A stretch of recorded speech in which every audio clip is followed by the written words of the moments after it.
봄이 오니까 참 좋지요. 저는 철쭉꽃이 그렇게 아름다운 줄 예전엔 미처 몰랐어요. 우리가 예배당 건축하고 우리 현관 앞에 철쭉을 심었는데 봄이 될 때마다 그 철쭉이 피어나는 것을 보면서 철쭉이 참 아름답구나. 참 이 철쭉이 이 봄을 주시는 하나님을 노래하는 것 같아요. 새벽에 제가 이제 기도하러 교회 오다 보면은 유난히 쪼잘거리면서 노래하는 새가 있어요. 톤이 굉장히 높아요. 얼마나 시끄럽게 노래하는지. 제가 그 노래를 들을 때마다 저 새도 아침부터 자기를 만드신 하나님을 노래하는구나, 그런 생각이 듭니다. 하나님께서 이 만드신 만물을 통해서 노래를 들으시겠지만 하나님께서 가장 듣고 싶은 노래는 바로 구원받은 우리를 통해서 우리가 하나님께 드리는 그 찬양과 예배겠지요. 오늘도 우리가 마음을 다해 주님을 노래하고 또 이 시간 말씀을 들으며 하나님께 예배하는 그런 시간이 되었으면 좋겠습니다. 오늘 우리가 에베소서 3장을 읽었습니다. 이 에베소서는 바울이 이 옥에 갇혔을 때에 기록한 내용입니다. 그러면서 이 3장 이제 13절에 보면 내가 이렇게 환난을 받고 있는데 너희들 낙심하지 말라, 이렇게 말하고 있습니다. 우리가 살다가 보면 어려운 일을 당할 때가 있지요. 우리가 계획했던 일들이 잘 풀어지지 않을 때가 있습니다. 또 예상치 않은 그런 사고를 당할 때도 있습니다. 그럴 때 우리가 낙심할 수밖에 없는 상황입니다. 그런데 지금 사실 바울은 정말 낙심할 수밖에 없는 그런 상황입니다. 그가 젊은 날에 예수님 만나고 이 복음을 위해서 온전히 자기의 젊음을 바쳐 살았는데 지금은 감옥에 갇혀 있는 거예요.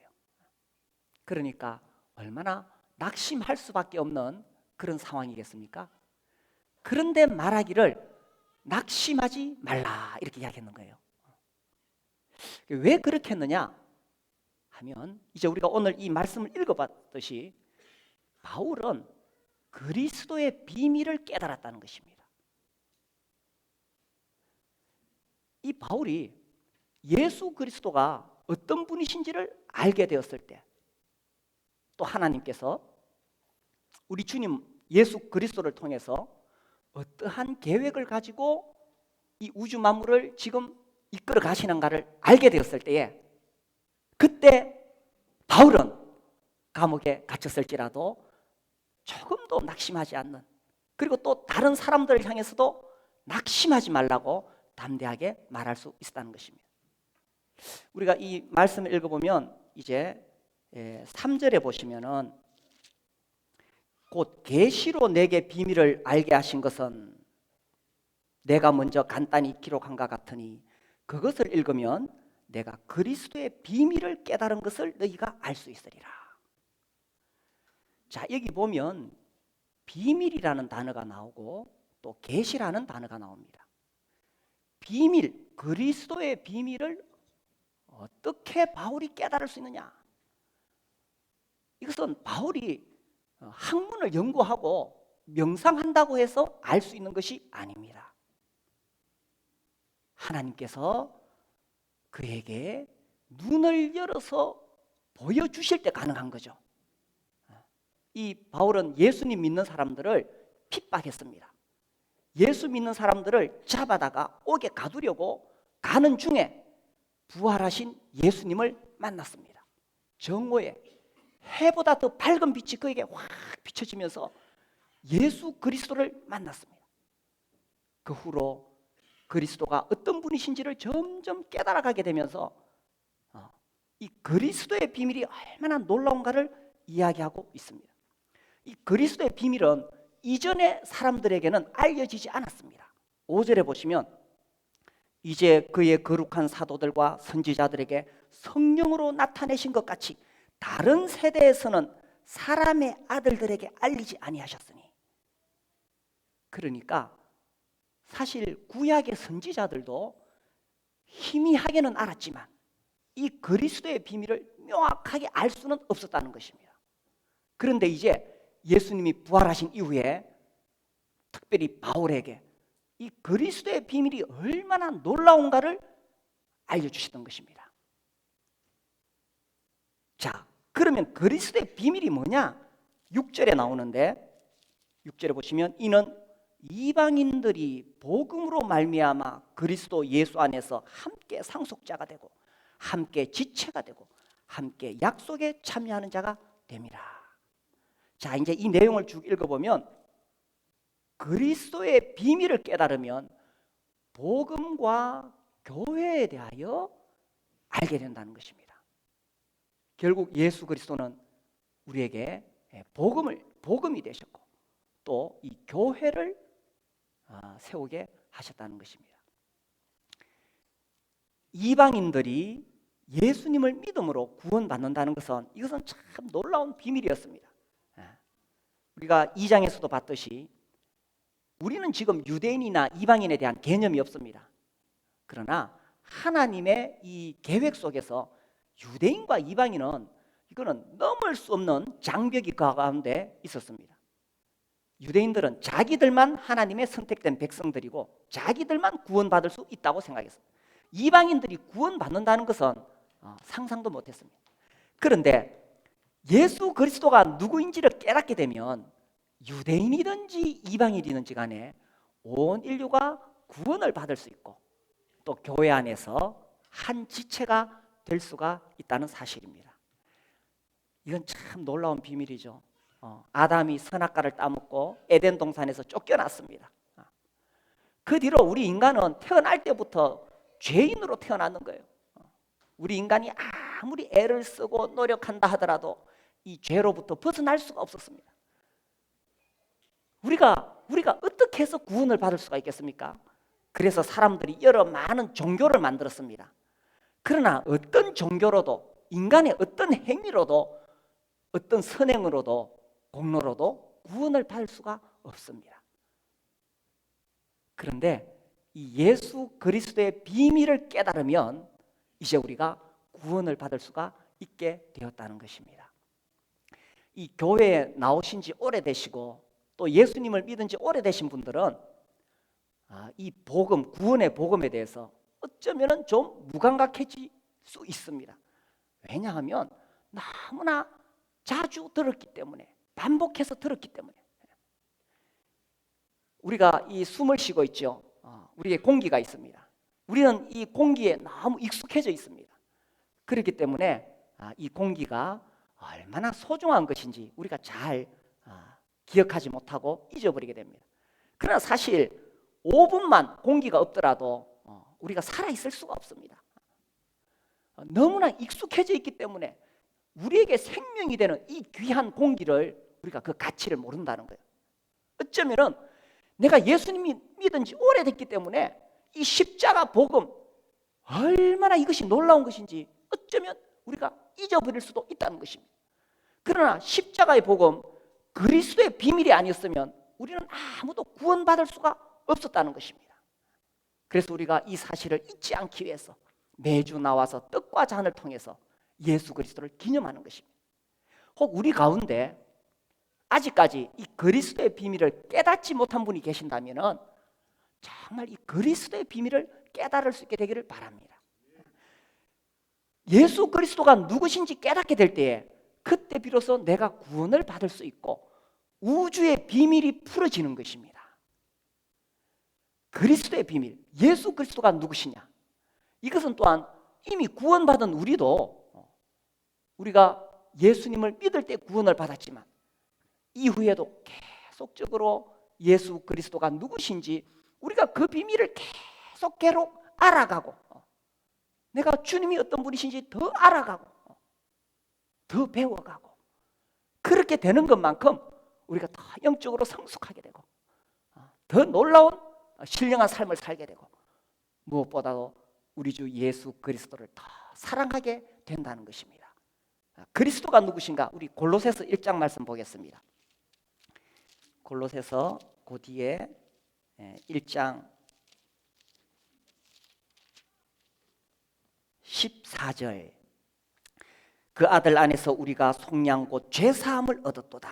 자 15절 그는 보이지 아니하는 하나님의 형상이시요 모든 피조물보다 먼저 나신 이시니.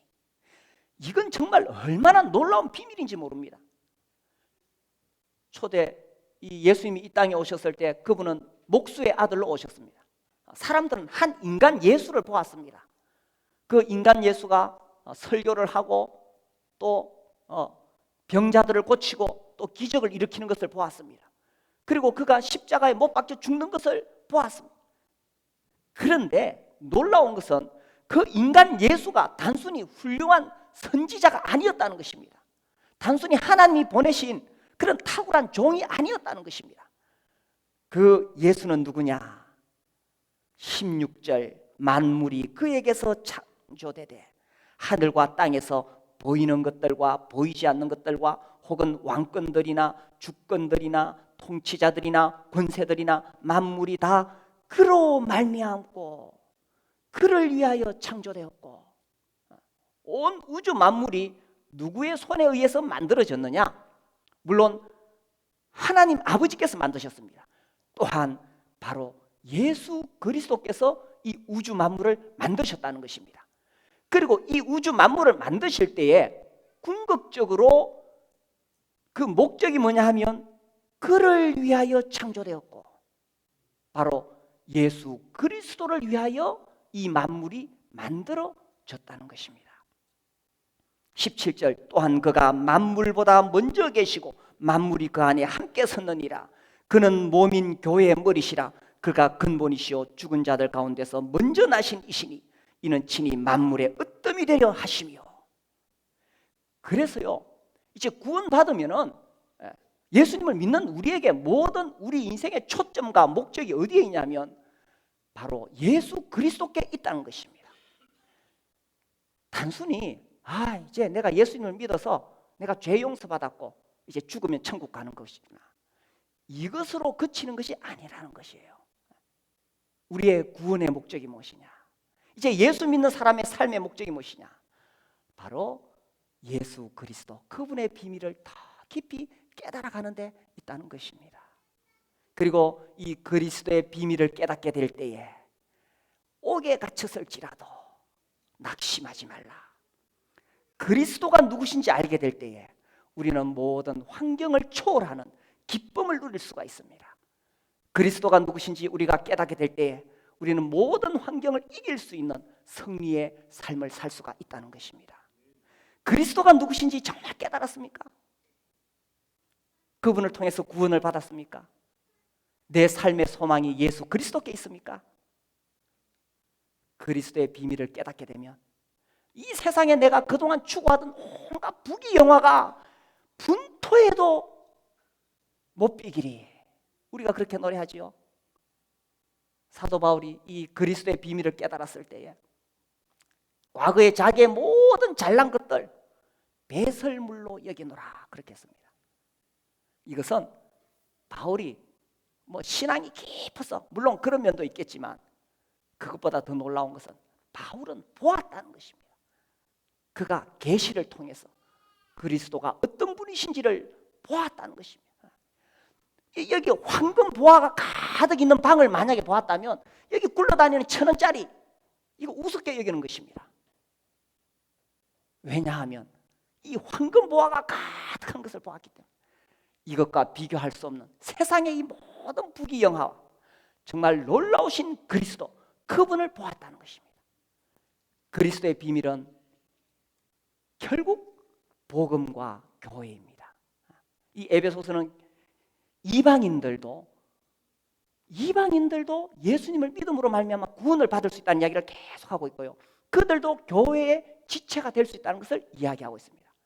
그래서 미국 사람이든 일본 사람이든 아프리카 사람이든 한국 사람이든 누구든지 간에 그리스도의 비밀을 깨달으면 구원받을 수 있다는 거예요. 그리고 세상에서는요 이게 차별이 많아요. 많이 배운 사람, 못 배운 사람, 가진 사람, 못 가진 사람, 세상에는 차별이 있어요. 그러나 그리스도의 비밀을 깨달으면 이 세상적인 그런 것들 아무 상관없어요. 예수 그리스도의 그 피로 속량, 죄 사함을 받으면, 그리스도의 비밀을 깨닫게 되면 이 교회 안에서는 모두가 다 하나가 되는 거예요. 한 몸이 되는 거예요. 한 지체가 되는 거예요. 이것이 성령이 하시는 일이다라는 것입니다. 그런데 사단은 어떻게 하느냐? 사단은 어떻게 해서든지 이 교회를 나누려고 계속해요. 누군가 이 교회를 나누려고 하고 교회를 비난하거나 하는 것은 이건 사단이 하는 일이에요.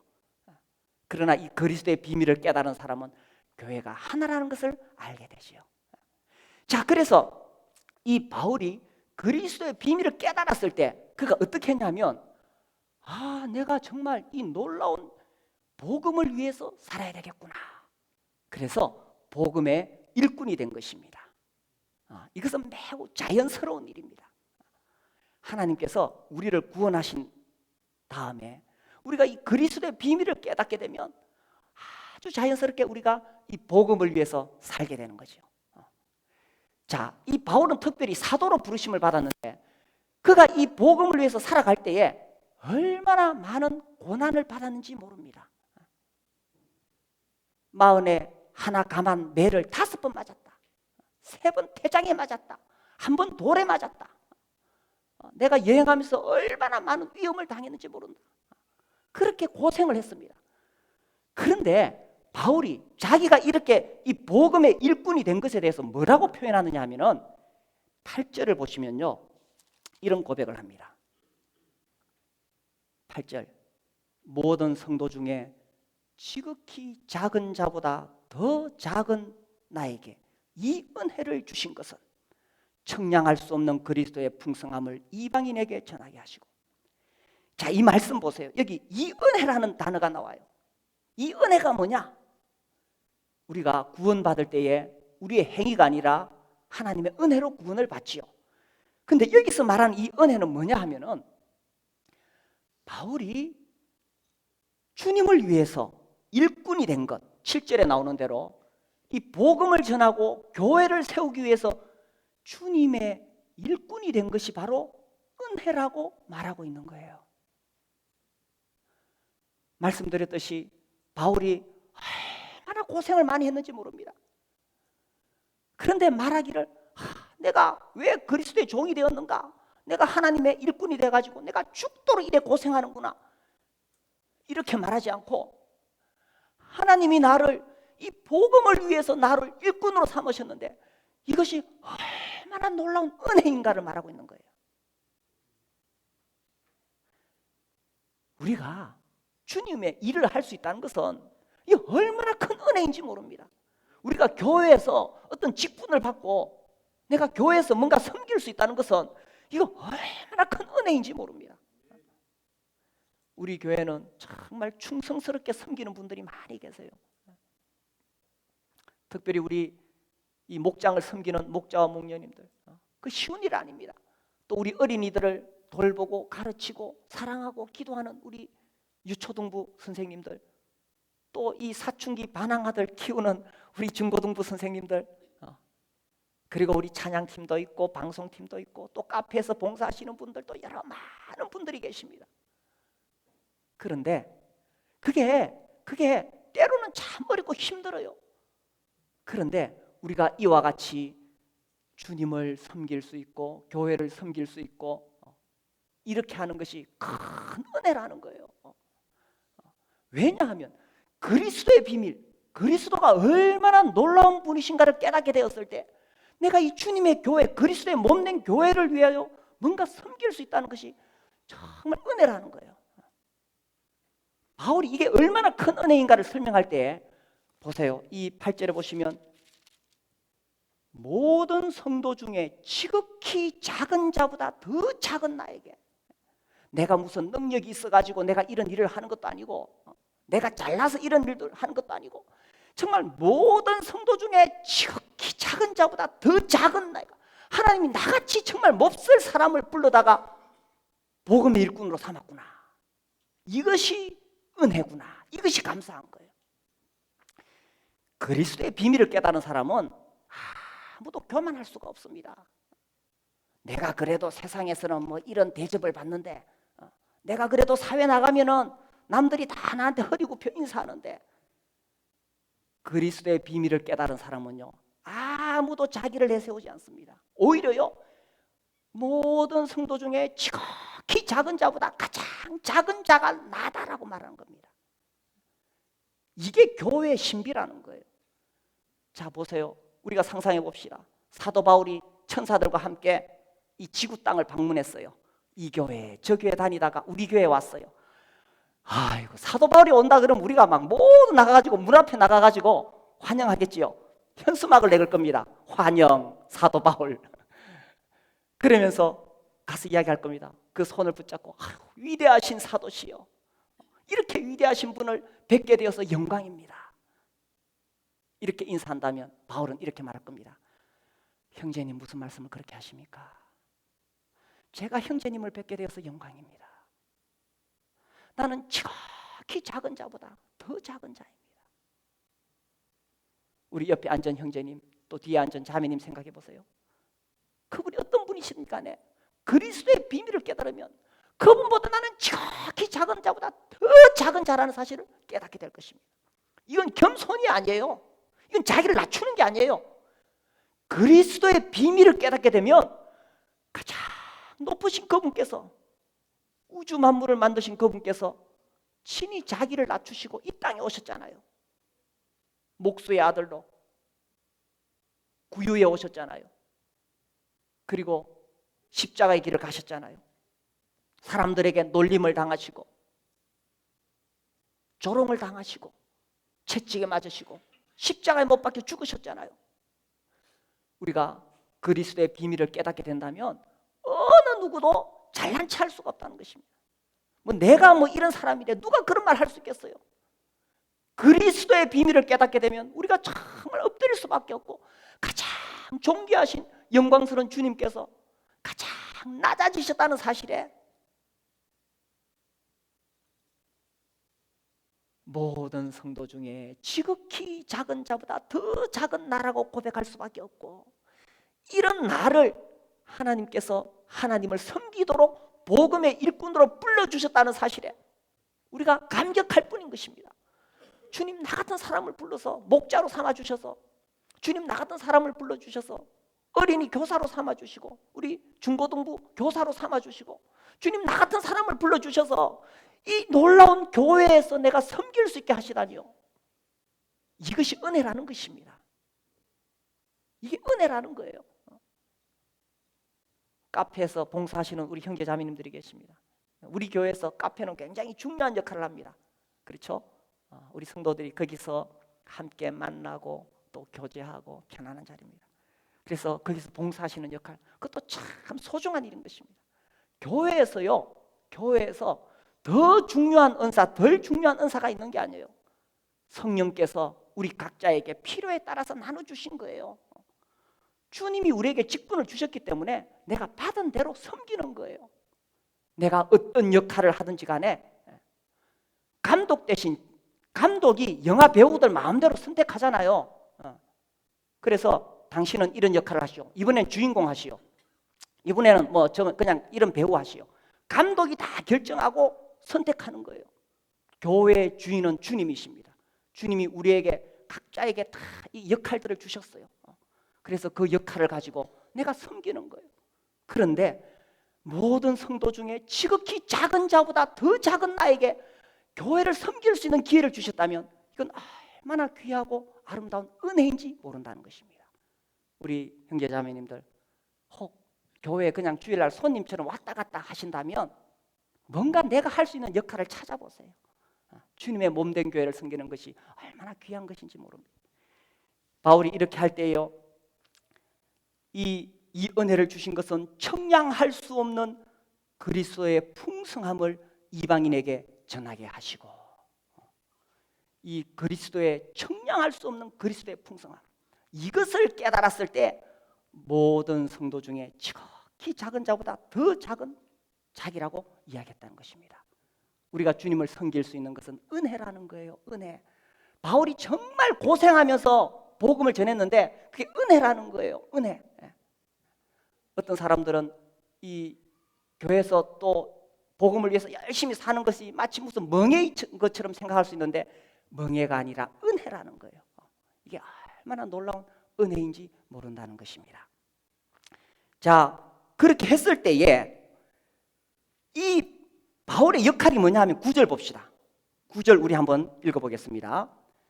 영원부터 만물을 창조하신 하나님 속에 감추어졌던 비밀의 경륜이 어떠한 것을 드러내게 하려 하심이라.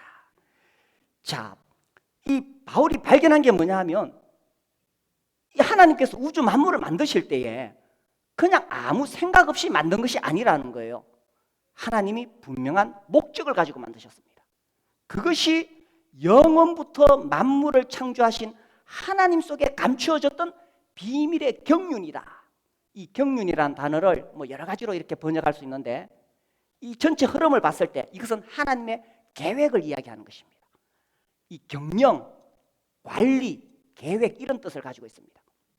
그래서 하나님은 영원 전부터 만물을 창조하실 때에 이 만물을 만들어서 어떻게 갈 것인가에 대한 계획을 세우시고 그것을 계속 이루어 오셨어요. 그런데 그렇게 계획을 세우고 이루어 오신 이 비밀의 경영, 비밀의 경륜, 그 비밀스러운 것이 드디어 드러났는데 그 하나님이 영원 전부터 이렇게 계획해 오셨던 것이 그럼 무엇을 통해서 드러나느냐? 이게 10절에 나오는 겁니다. 자, 10절 이는 이제 무엇을 통해요? 교회로 말미암아 하늘에 있는 통치자들과 권세들에게 하나님의 각종 지혜를 알게 하려 하심이니. 자, 이것이 놀라운 거예요. 어쩌면 우리는 이제 교회라는 것에 매우 익숙해져 있습니다. 아, 이제 뭐 내가 이 주일날 교회 나와서 예배드리고 또 교회 지체이고 익숙해져 있습니다. 그런데 사실은 하나님께서 영원부터 만물을 창조하신 하나님 속에 감추어져 있던 비밀의 경륜이 무엇을 통해 드러나느냐 하면 이 교회를 통해서 드러나게 된다는 거예요. 그래서 이 교회를 보고 하늘에 있는 권세자들, 통치자들, 이 하늘에 있는 천사들, 선한 천사들뿐만 아니라 타락한 천사들도 이 교회를 보면서 하나님의 놀라운 지혜를 깨닫게 된다는 거예요. 이 교회를 보니까 천사들이 가만히 보니까 이 교회가 참 이상한 곳이에요. 저 사람 이 거룩한 하나님 교회에 들어올 자격이 없어. 정말 예수를 반대하던 사람들이 들어와 앉아 있어요. 정말 지 마음대로 살던 고집스러운 사람들이 이 안에 들어와 있어요. 이때 옆 사람을 쳐다보시면 안 됩니다. 아무튼 정말 죄 가운데 살고 인생에 실패한 사람들, 별 볼 일 없는 사람들이 여기 들어와 앉아 있는 거예요. 그런데 이 사람들이 모여서 뭘 하느냐? 우리를 구원하신 예수 그리스도를 노래하고 그분을 높이고 하나님께 예배드리거든요.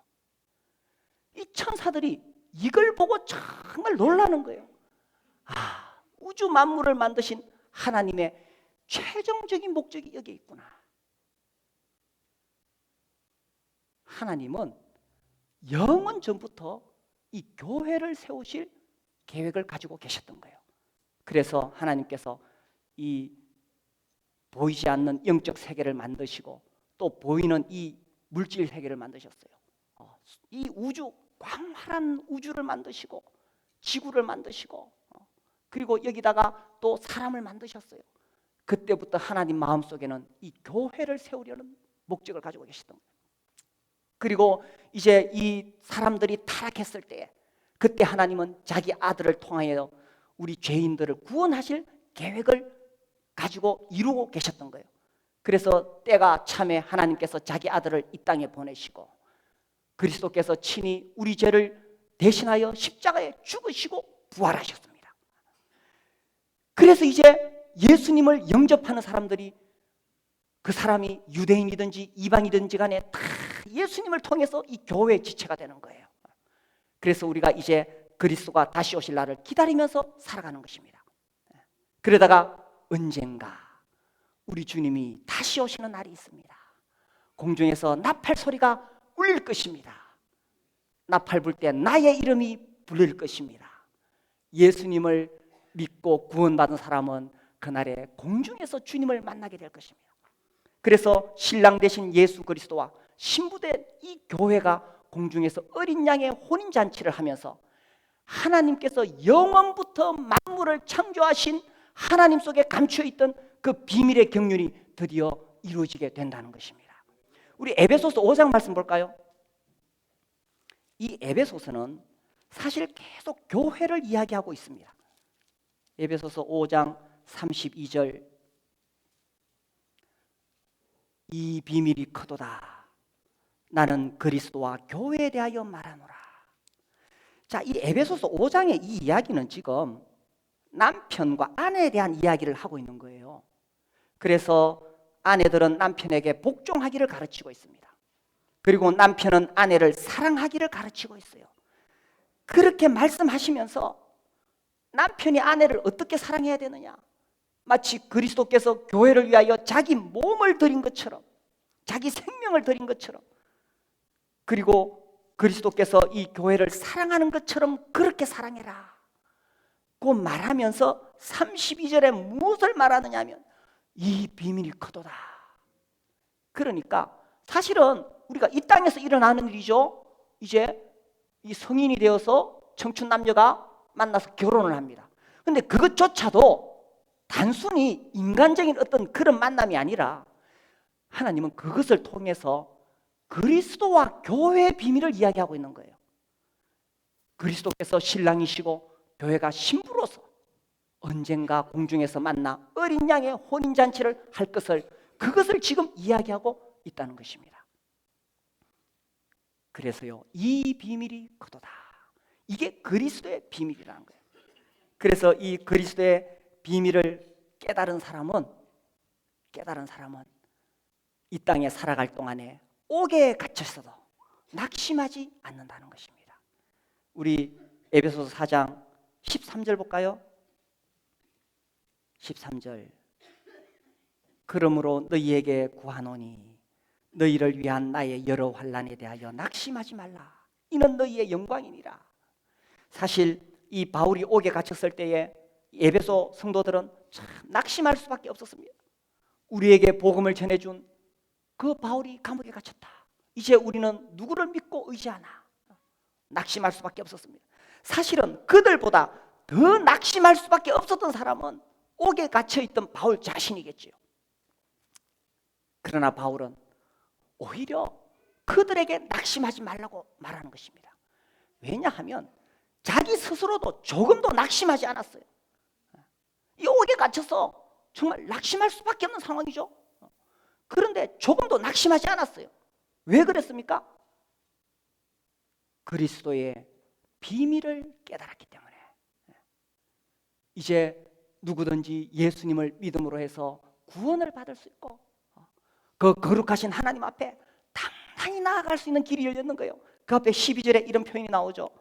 우리가 그 안에서 그를 믿음으로 말미암아, 그리스도를 믿음으로 말미암아 담대함과 확신을 가지고 하나님께 나아감을 얻느니라. 이게 개역 개정판인데 저는 옛날 성경 번역이 더 좋아요. 이렇게 돼 있어요. 우리가 그 안에서 그를 믿음으로 말미암아 담대함과 하나님께 당당히 나아감을 얻느니라. 우리같이 악한 죄인이 어떻게 하나님 거룩하신 그분 앞에 나아갈 수가 있겠어요? 그런데 이제 그를 믿음으로 말미암아 하나님께 당당히 나아갈 수 있다는 것입니다. 이것은 내가 무슨 공로가 있어서 가는 것이 아니에요. 내가 뭐 선해서 가는 게 아니에요. 그리스도를 믿음으로 말미암아 하나님께 당당히 나아감을 얻느니라. 하나님께 당당히 나아갈 수 있습니까? 우리가 그리스도를 믿음으로. 이 그리스도의 비밀이라는 거예요. 그리고 그렇게 구원받은 사람들이 이제 이 교회가 되는 것이에요. 그래서 바울은 내가 이 놀라운 그리스도의 비밀에 참여하는 자가 되었다. 나도 구원받았고 나도 교회의 지체가 되었다. 그리고 이 그리스도의 비밀을 전하는 사람이 되었다. 그렇게 하다가 내가 지금 잠시 감옥에 갇혀 있는데 이게 무슨 낙심할 일이냐?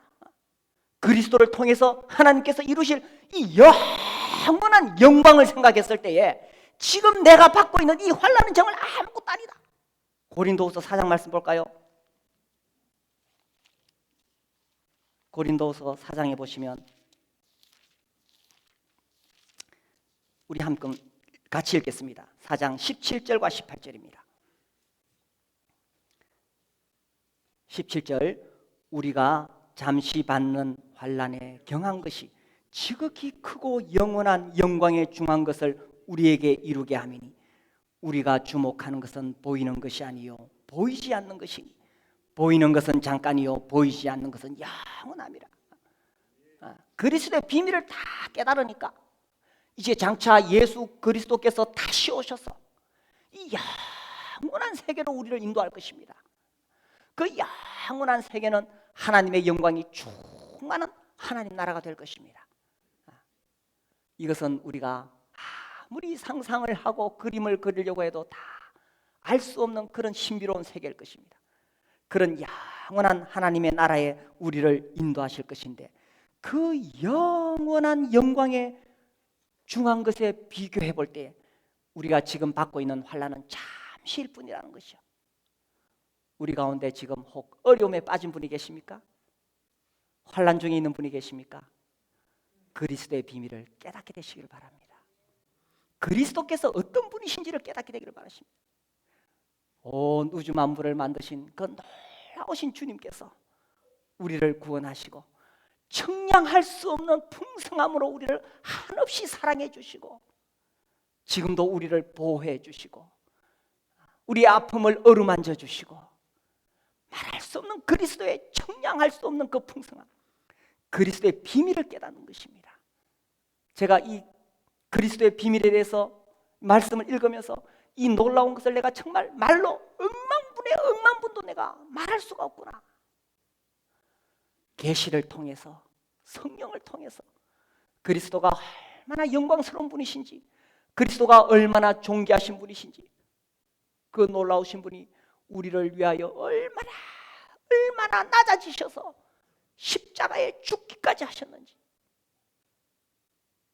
지금은 부활하셔서 영광의 보좌 우편에서 온 우주 만물을 다스리는 하나님의 권위를 가지시고 우리를 지키시고 보호하시는지 그 거룩하신 주님께서 나같이 연약하고 정말 보잘것없는 자를 얼마나 무한한 사랑으로 나를 사랑하시고 아끼시고 나와 함께 하시는지 그리스도의 비밀을 우리 모두가 깨달아갈 수 있게 되기를 바랍니다. 우리 함께 일어나서 기도하겠습니다.